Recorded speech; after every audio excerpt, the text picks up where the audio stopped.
actually be able to get that data back. So try to be prepared the very first time you plug it in, have lots of free space available. And when I mean free space, I mean that's a real key down here on this free space is your friend.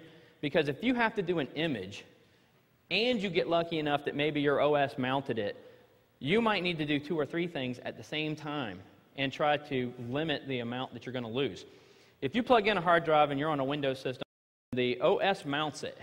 You need to know exactly what files that you need first. So if your grandma gave you this and she said, I need QuickBooks back, then you just skip everything else and you go straight to the QuickBooks folder and you don't do anything. Don't try to do 2 copies at once. Don't say, I got my pictures of Jimmy over here in my documents folder and I'm going to copy those out too. You wait for each process to stop and finish before you go and get the next copy. And you do it systematically in order, 1, 2, 3, in the order of importance. Don't go getting OS files and things like that. And that's kind of the bad thing about some of the recovery programs is that they don't ask you about what files you're looking for. Most of the time they'll go and say, I'm going to scan your whole hard drive, and that includes your OS and all your program files. And 99% of the stuff that you're looking for is going to be in the My Documents folder on a Windows system. On a Mac system, you're always going for the user folder. The rest of the stuff is just crap. You can restore that stuff or get it from some other place. The only difference there is that you also need to know things like about Intuit. Sometimes Intuit actually puts their stuff in the program files directory or in another directory someplace else. So if somebody says, I got Quicken, QuickBooks, TAC, TurboTax, any of that kind of stuff, you go after those things in those other folders first before you move on. Persistence kind of goes with this whole thing with damaged hard drives. Don't do the same thing twice because just as an example, like I worked on a hard drive all week one week, couldn't get it to mount, and I knew that the platter wasn't damaged, so I kind of persistent for about a week with a drive before I go on to looking for that. But I plugged it in on a Friday. I was just kind of sick of it, and I went home. I came back on Monday, and it was mounted and running, and it was working fine. So I was able to get the recovery done and then move the drive off and do whatever. But most people aren't going to try to use that drive again after it's damaged, so you're just going to throw it away after you're done. Don't try to keep it going for another week or something. Heat is not your friend. And some of you probably read this tech document, the Tech Republic document that says like 200 to recover. You guys read that? Anybody here? There's a thing that says 200 ways to recover your hard drive, and they basically give you like 3 sections. One of them says freeze your hard drive. That's number 1. Number 2 is like hit your hard drive with a hammer or something like that. And it's some pretty bad news. It's some pretty bad advice in some cases. Freezing your hard drive, if you do that, most of the time what you're going to do is get condensation on your platters, water is going to get inside the board, and as the temperature reaches more than 70 degrees, going from 0 to 70 or something, it's going to cause this condensation, it's going to cause the drive to fail. But cooling the drive is a really good idea. It's really a smart idea to try to keep it as cold as possible while it's running, and typically it wants to be in the 70 degree range, but most of our drives are running at about 120 degrees. Most of you don't realize that, especially like Macs, they seem to get a little bit hotter where the drive is in their laptops than any place else. So if you're doing any monitoring and stuff like that, you'll see them running at like 117, 123 degrees. And that's some pretty bad news too, because metal expands.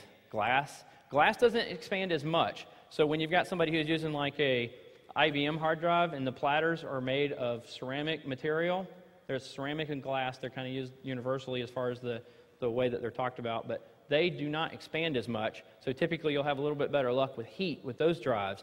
But the side effect of that is that glass, that if the head does hit the hard drive, it hit the platter, it is going to scratch it, and you will see pixie dust going all over the place. And everybody on eBay is your friend.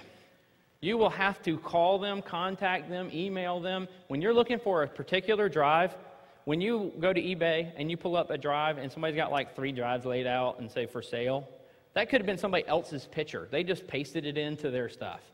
So when you order that drive, you're going to be really disappointed when you see it's not the same number and it's not the same thing. So you need to let these people know when you're looking for a particular drive, the model and the date. Most of them will tell you up front. They'll tell you for free. They'll email you or whatever. They know you're looking for a particular drive. But if you get some of these guys who know you're looking to do a data recovery, they jack that price up. So now it becomes like $100 extra to go and look for this drive that you need to find.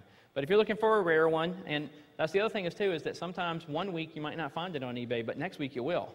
So, if you're attached to it and you put it aside and you wait a week, you might actually get it next week. And that works out pretty well. It's a good method to go through. You just need to kind of wait and be cautious. So you want to try everything before you open this case.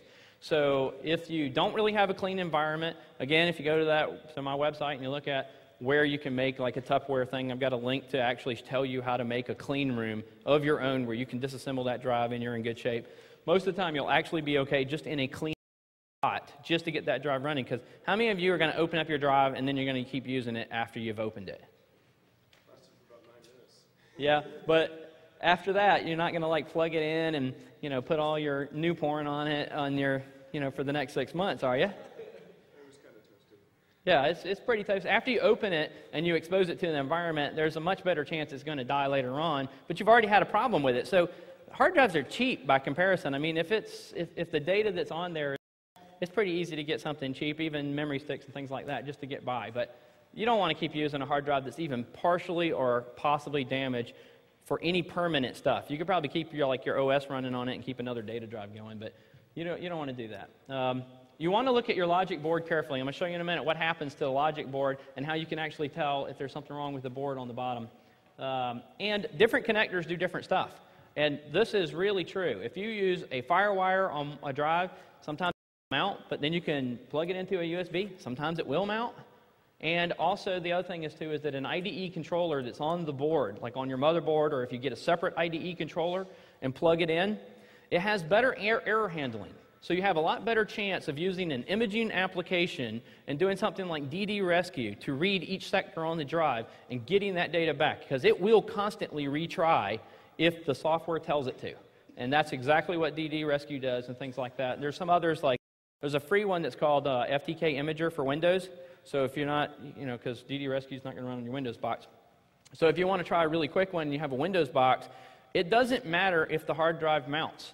A lot of times if you go into Device Manager and you look at the devices, if it tells you under your hard drives the correct model number of your drive, it doesn't matter if it mounted, and you can go into your disk view and see the whole layout and all of your partitions. So don't think it's a big deal. It doesn't have to show any partitions at all. That's actually, again, just a software view of what's actually happening on your system, and it doesn't know. So if it shows up in Device Manager under hard drives, the hard thing there is looking for that model number to make sure. Like, for instance, Western Digital drives, when the board's fried and you plug it in, it'll say it's a 2 terabyte drive. I don't know why it says it's a 2 terabyte drive, but the firmware will instantly fry, say, 2 terabytes, and that's what it'll do. So that's a good indication that the logic board is bad.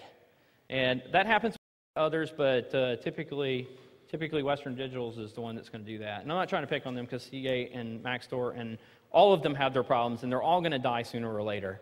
So it's just going to happen sooner or later. The other thing is, too, different OSs. You'd be really surprised. Like, for instance, and I'm going to give you Mac guys a simple one here, because this is not picking on you guys either, because I got Macs and I love them too. But when a Mac partition gets corrupt or something happens to it, Mac's software at repairing that sucks. It can't do it. Most of the time, it'll say, oh, linker error or something else, and it'll show up, or it just won't mount the drive. And a lot of people that have Macs, sometimes they only have a Mac. So their other computer might be a Mac too. So they take the hard drive out and they go over and they plug it into another Mac. That Mac's not going to see it either. Neither one of them is going to be able to see it. So I get those in for recovery all the time. And so a lot of the guys because I do, if you call CompUSA, or if you go to Micro Center or Pro Onsite or a bunch of these other guys, we have deals with those guys, because we don't market to the public. We make deals with those guys to send us their hard drives for repair. So if you called those guys, they're going to ship it to me. But the Apple guys at CompUSA will send me their hard drives. Most of the time, it's simple stuff. The hard drive itself hasn't actually died. There's not a problem with the drive. The drive itself is fine, but Mac can't read it. And the people who tried to do everything did it all on Macs. So you get a Windows box, you pay $49 for Mac Drive. Mac Drive will read the drive error, and it will just display a little box and says, this drive is set to read only because it has an error in it, and blah, blah, blah. But it lets you go straight to all the files. You could just skip all that stuff, and so $49, you just solved your problem. All you got to do, though, you can't fix the problem, and you can't make it reboot. So what you've got to do is you've got to copy your files out, and then go back to your Mac and reinstall your OS, and then copy your files over. It's just a lot quicker, a lot shorter time to do a repair. And so $49, I just fixed most of your Mac problems right there. And try different angles, upside down, sideways, things like that. It really does matter. If you flip a drive over, sometimes it'll run, amazingly enough. It has a lot to do with when it heats up and it expands and now the platter's in a certain space and it's hitting the top of something, blah, blah, blah. If you flip it over, now it's got a little bit more momentum running in a different direction. So you want to try that before you go and open it. And you'd be surprised again, persistence pays off. Sometimes you hook it up and you let it run for 10 hours and come back and it's working. So it's just pretty rare. So if that's your last chance, then try those things. And then fans and cooling trays. I'm going to show you something here I've been trying. And I always pronounce this wrong as Peltier cooler. Peltier cooler.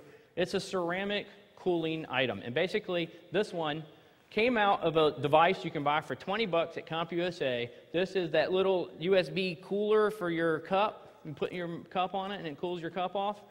Well, the components of it, if you try to order them, are probably going to cost you more money than that thing costs. So it has a heat sink in it and has everything that you need to go and do that. So you can buy that, take it apart, and this is what you're going to see inside. It already has a USB connector, so you already got your power.